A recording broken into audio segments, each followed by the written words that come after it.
On the morning of Sunday, August 5th, 1962, the congregation of Reverend Henry's church gathered as they had for decades, dressed in their finest, filling the wooden pews, waiting for a sermon that would never be finished. The air was warm, thick with the scent of old hymns and Sunday perfume. The choir had just taken their seats when the first gunshot rang out. Gasps erupted. A woman screamed. Reverend Henry Davis stood at the pulpit, his hands still gripping the sides of the podium as his body swayed. A crimson stain spread across his chest, blooming through his starched white shirt. His mouth opened, but no words came, just a choking gasp as his knees buckled beneath him. Then the second shot. His wife, Vivian Davis, collapsed before she had time to process what had happened. And standing at the front of the church, in full view of the congregation, was the shooter, not a stranger, not an enemy, his own mother. The woman who had raised him, the woman who had shaped his faith, the woman who had carried a secret so monstrous, so corrosive, that she would rather watch her son bleed out at the pulpit than let the truth be spoken. A secret that had been buried for nearly 4 decades. A secret Henry had just begun to uncover, and when he decided to speak, she silenced him forever. But what had he learned? Why did his own mother fear the truth so much that she would kill? And how deep did the deception run? By the time the service was over, the church floor was soaked in blood, and the walls that had hidden generations of sins had finally begun to crack. Because what happened in that church wasn't just a murder. It was the unraveling of a crime that had been in motion long before that gun was ever fired. By the time Eleanor Carter turned 59, she was a woman of both reverence and whispers. She carried herself with the grace of a pastor's widow, the kind of woman whose name commanded both respect and quiet speculation in the small southern town of Pine Ridge, Alabama. She was regarded as a pillar of the church, a mother of the faith. But there were things about her that were always left unsaid. She was still an attractive woman, even in her late years. Too attractive, some said, for all her outward devotion. For all her years of playing the grieving widow, there was something unsettling about her presence. Women in the congregation would notice the lingering stares of certain men when she passed by. They would exchange quiet glances when she spoke too closely, too softly, too familiarly with men who weren't her husband. Because Eleanor Carter was no grieving widow. The man she had married, Pastor Raymond Carter, had been dead for nearly 4 decades. And while the town had accepted his passing as the work of divine will, there were always those who whispered that his death had been too convenient. His wife had never truly mourned. She had moved on too quickly, too privately, too comfortably. And now, in the year 1962, she was still moving. There were rumors, of course. A woman as widowed, yet untouched as Eleanor was bound to have them. Some said she still had a man's company behind closed doors. Some said she had never stopped seeing the man she was seeing before Raymond died. They weren't wrong, because Eleanor Carter's affair had never ended. And the man she had been entangled with for over 40 years, the man who had stood beside her in the church, who had comforted her after Raymond's death, who had baptized her children and laid hands on her in prayer, was none other than Deacon Thomas Bell, the very man who had helped her kill her husband in the late 1920s. Raymond Carter was a man struggling to hold his house together. He had been a respected pastor, a man of faith, a man of discipline. But what he hadn't been was a man who understood the woman he married. He had loved Eleanor, but he had never controlled her. She was too independent, too sharp, too restless. And by the time she was 23, she had already betrayed him in the worst possible way. Her pregnancy should have been a blessing, a sign of God's favor upon their marriage. Instead, it was a ticking bomb, because the child growing inside her was not Raymond's. She knew it. Thomas Bell knew it. And eventually, Raymond figured it out too. For weeks, the Carter household became a war zone. Behind closed doors, Raymond wasn't a violent man, but he was not a fool either. The truth was impossible to ignore. His wife had laid down with another man, and now she carried another man's child under his roof. For a Southern pastor in the 1920s, there was no greater humiliation. A divorce would have ended his career. A scandal would have ruined his name. A child that wasn't his own would have made him a walking disgrace. And yet, Eleanor refused to beg for forgiveness. She did not fall to her knees in shame. She did not weep for mercy. She did not plead for her husband's acceptance. Because she knew something Raymond didn't. She wasn't going to be his wife for much longer. On the night of August 11th, 1924, Pastor Raymond Carter took his last breath. The official report stated that he died in his sleep, the cause attributed to an unknown medical condition. The town mourned. The church grieved the loss of their spiritual leader. His widow, young and heartbroken, received the congregation's sympathy. No one questioned it. No one looked closer. No one asked why. In the days leading up to his death, he had begun telling people that something wasn't right in his home. No one asked why.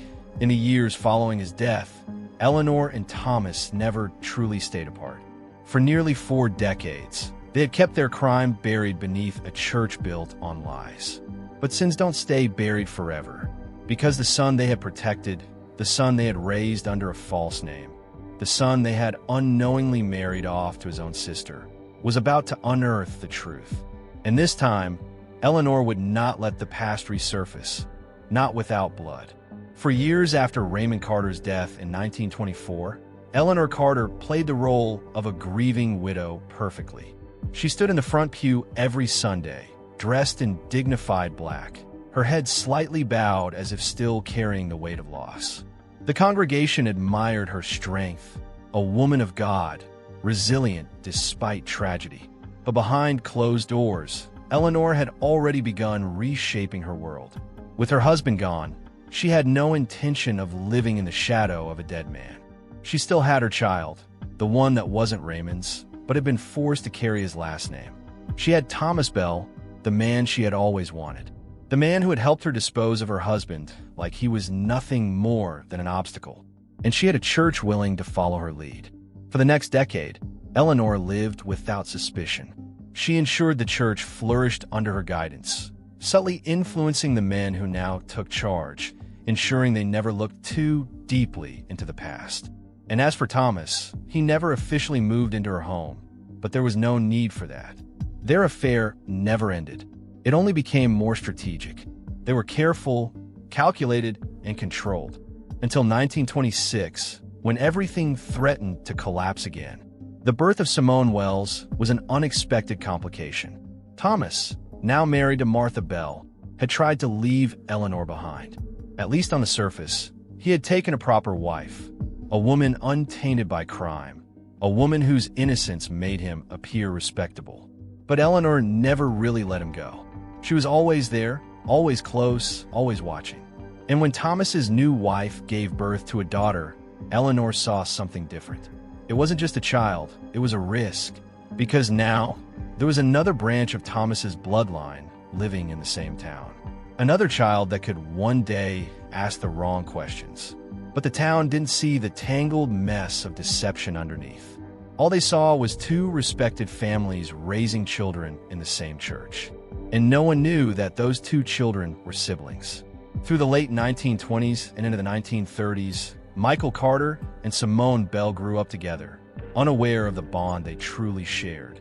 They played in the same dirt roads, ran through the same fields, and attended the same Sunday services, sitting just pews apart. Michael was the son of a widowed preacher's wife, and the church saw him as a child destined for greatness. He was raised with discipline, taught to follow in the footsteps of the father he never actually had. Simone, meanwhile, was the daughter of a quiet but respected deacon. She had her mother's grace, her father's sharp mind, and a future that seemed bright. From childhood, they were tied together, and through the years, as they matured, that tie turned into something deeper. By the early 1940s, as America went to war, the 2 of them had grown into something that no one dared question: young love. And while Eleanor and Thomas watched from a distance, they knew something neither child could ever suspect. That love was a ticking time bomb. Because the moment Michael and Simone chose each other, they had unknowingly sealed their fate, a fate shaped by the sins of their parents. They would never know what was in their blood, but their future was already written. And for Eleanor Carter, the past had only just begun. Scream, but there was no sound that could capture the whole horror inside him. He wanted to run, but there was nowhere left to go. Instead, he turned to Zelma, his eyes wild, his breath coming in short, sharp bursts. This can't be true. But she only stared back at him, her own grief a reflection of his own. I recorded every word she whispered, and just like that, he knew there was no escape. There was no rewriting this. There was no erasing the truth. And that's when the rage set in. Reverend Henry stormed out of the house, his heartbeat roaring in his ears. His feet moved without direction, his body fueled by something he couldn't contain. He had to confront her. He had to see her face. He had to make her say it to his face. By the time he reached Claudine Langston's house, the sun had long since set, and the air was thick with the weight of the coming storm. He pounded on the door, his fists slamming against the wood like gunfire in the night. The door creaked open, and there she was, his mother, the woman who had spent his entire life shaping him into a lie. She didn't look surprised. She didn't look afraid. She only looked tired, as if she had known this moment would come. And when she finally spoke, her voice was calm, too calm. "Go home, Reverend Henry," but he didn't move. He stood there, shaking with rage, his breath coming in ragged gasps. "I know everything," he said, "and you're going to answer for it." For the first time, Claudine's expression shifted, a flicker of something. Not fear, but something close to it, because she knew this wasn't over. Not yet. Reverend Henry had always believed that God's justice was greater than man's. But standing in front of his mother that night, the weight of betrayal suffocating him, he realized there were some sins that no divine mercy could erase. Claudine Langston, the woman who had raised him, the woman who had shaped his faith, his morals, his entire existence, was a fraud. She had built her entire life on deception. She had killed a man to protect her secrets. She had let him marry his own blood. And when it had come to her demanding answers, she had barely flinched. She had not denied it. She had not begged for forgiveness. She had not even pretended to be ashamed. Instead, she had stood in the doorway of her home, her face calm, her voice cool and steady. "Go home, Reverend Henry," but he didn't leave. And the longer he stood there, the more he realized what had to be done. "You lied to me." The words were slow, deliberate, filled with a venom Reverend Henry had never spoken before. Claudine's lips pressed into a thin line, but she did not deny it. "You let me marry my own sister." His voice rose with each syllable, his anger turning sharp, cutting. "You let us build a life together while you sat in the front pew knowing the truth the whole time." A long silence stretched between them. Then finally, Claudine sighed, tilting her head slightly, and when she spoke, her words were colder than he had ever heard them. "You should have never gone looking." Something in Reverend Henry snapped.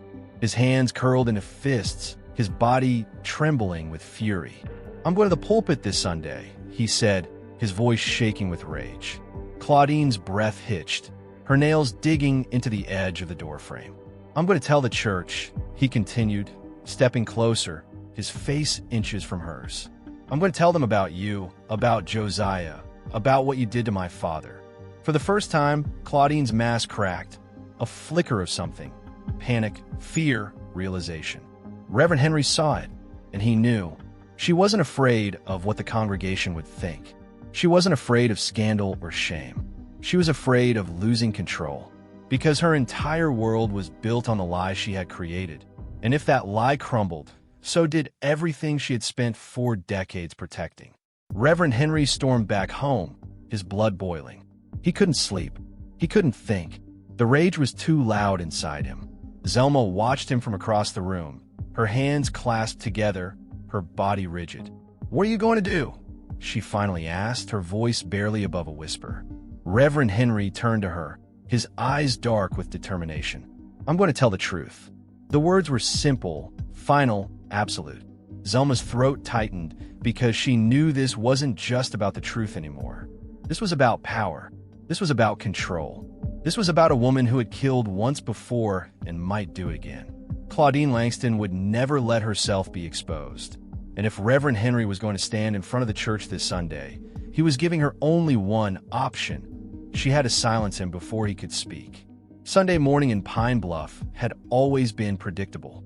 The people of Reverend Henry's church, dressed in their finest, gathered in the pews and listened as their pastor delivered the word of God. But on August 5th, 1962, the congregation was unaware that they were about to witness a murder. The church was filled to capacity, voices humming with anticipation. There had been whispers all week, something about Pastor Reverend Henry Langston behaving differently, some about tension that hadn't been there before, but no one could pinpoint why.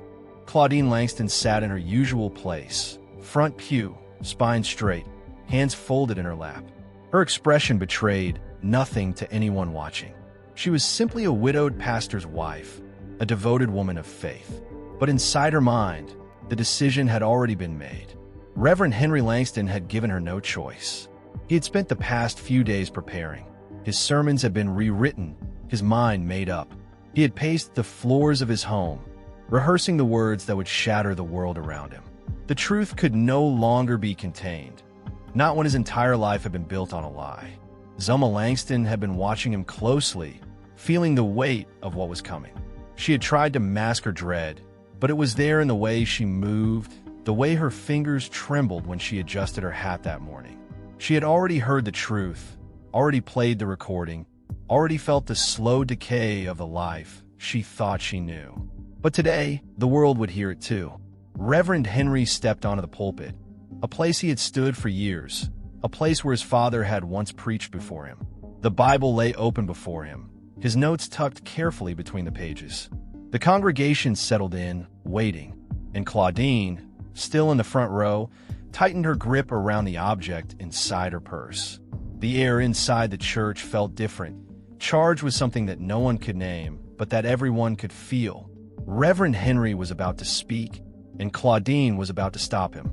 The sermon began as any other, a slow and steady rhythm, the kind that built towards something greater. But today, his words carried an edge, a weight, a purpose that none of them had heard before. He spoke of truth, of deception, of sins that could no longer be hidden. Claudine's heartbeat quickened. The moment had arrived. Her son was about to expose everything. Her affair, the murder, the lie that had stretched across decades. He was about to speak the words that would ruin her. She reached into her purse. The first gunshot echoed through the church, ripping through the air with a force that sent the congregation into chaos. A moment of frozen silence followed.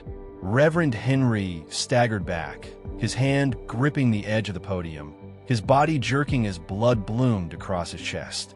His mouth opened, but no words came. The second shot rang out before anyone could scream. Zelma collapsed beside him, her body hitting the pulpit floor before she even had time to understand what had happened. The church erupted in screams. Voices rose, footsteps pounded, pews scraped against the wooden floor as people scrambled for safety. Standing there in the center of it all, her pistol still raised, her hands steady, her breath unshaken, was Claudine Langston. She had done what needed to be done. Her son would not ruin her. Her past would not be unearthed. Her lies would not be exposed. But as the congregation turned toward her, horrified, stunned, frozen in disbelief, Claudine finally felt it. The weight, the silence, the crushing realization that despite everything, the truth was still coming for her. Because two people lay dead at her feet, and the church would never be the same again. The gun was still warm in Claudine Langston's hand when the first voices finally rose above the shock. For a moment, the church had been frozen, a room full of people paralyzed by the horror of what they had just witnessed. Then the screams came. Women clutched their children. Men scrambled for cover. Some rushed toward the pulpit, others toward the doors, their instincts split between witnessing history and escaping it. Reverend Henry Langston lay crumpled at the base of the pulpit, blood pooling around him, his white Sunday shirt soaked in red. His Bible, still open, had been splattered with the truth he never got to speak. Zelma's body was slumped beside him, her breath already gone. Her life ended before she could even make sense of what was happening. And standing over them, her revolver still raised, her face like stone, was Claudine Langston. The first person to move was Deacon Isaiah Carter, a man who had served under Reverend Henry's father before him, a man who had known Claudine for years.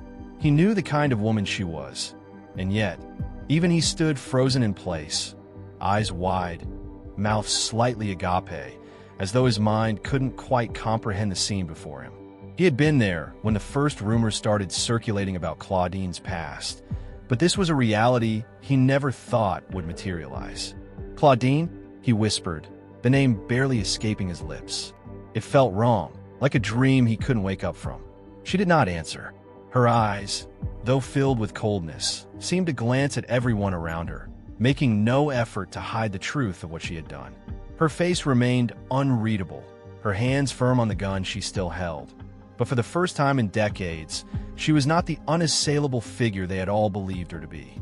As the chaos unfolded in the church, the congregation stood paralyzed in disbelief, watching the figure of Claudine Langston, the woman who had seemingly controlled everything, remain unmoving, her hands still gripping the weapon with cold resolve. The air felt thick, as if time itself had frozen in that one tragic moment. Deacon Isaiah Carter, his voice shaking, was the first to break the silence. "You've killed them both," he said, the words hanging heavy in the air. His gaze never left Claudine, as if he were searching for any trace of the woman they had all trusted. But there was none. Her eyes, once filled with the power to deceive, now only held emptiness.